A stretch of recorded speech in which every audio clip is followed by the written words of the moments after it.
This is the epic Bible story of David and Goliath. How a young shepherd boy defeated a mighty giant. Not with fear, but with faith.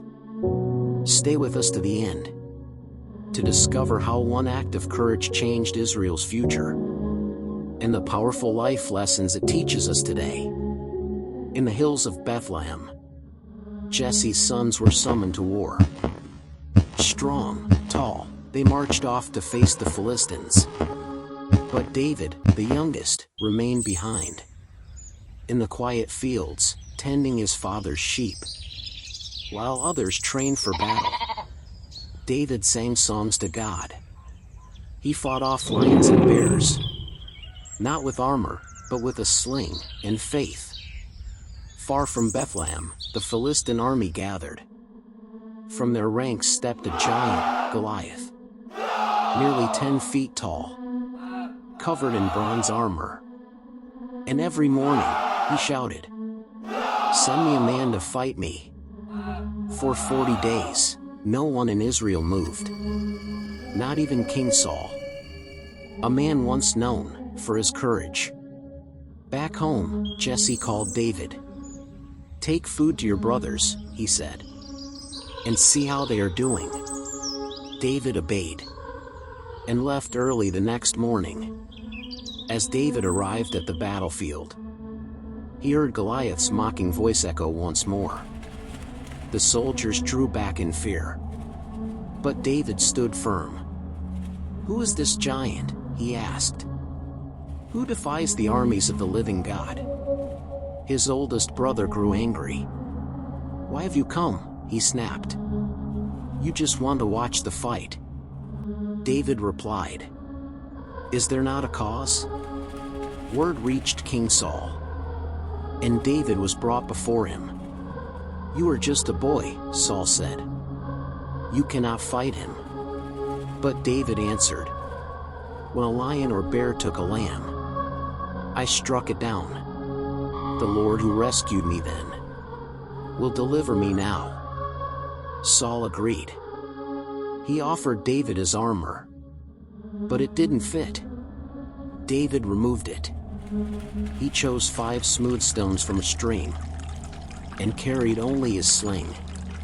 As David stepped into the valley, Goliath laughed. "Am I a dog," he roared, "that you come at me with sticks?" David replied, "You come to me with sword and spear, but I come in the name of the Lord. Today, he will deliver you into my hand." Goliath charged forward, and David ran to meet him. He reached into his pouch, pulled out a stone, and slung it with all his strength. The stone struck Goliath in the forehead, and the giant fell. Silence filled the valley. Then, the Israelites erupted with joy, and the Philistines fled in fear. David took Goliath's sword and stood over his enemy. That day, the Lord proved, the battle is not won by might, but by his hand. As the people cheered, Saul watched from afar. David was no longer just a shepherd boy. He was a champion. He returned to his flocks. But something had changed. David now walked with purpose, knowing God had more in store. In time, David would play music to calm the troubled heart of King Saul. But Saul grew jealous. He watched David with suspicion. One evening, Saul sat alone in his chamber, listening to David play. The music calmed him, but envy had already taken root. Outside the palace, the people sang in the streets, "Saul has slain his thousands, but David his tens of thousands." And Saul's heart grew dark. Yet David remained humble.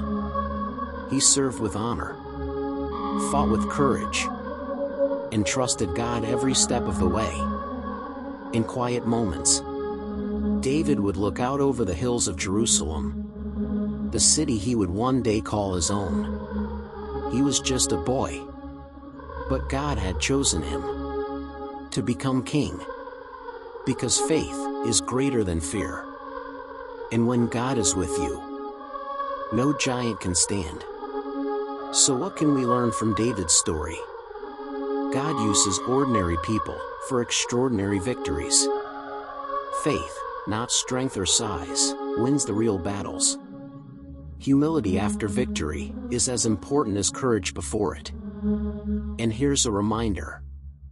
No matter your age, background, or position, if God has called you, He will equip you. So prepare in secret and trust Him to lift you in the open. Have you ever faced a giant in your life? What gave you the courage to overcome it? If this story inspired you, don't forget to like, comment, and subscribe to the Bible Reimagined for more powerful animated Bible stories every week. Share this with someone who needs to remember that God still fights battles.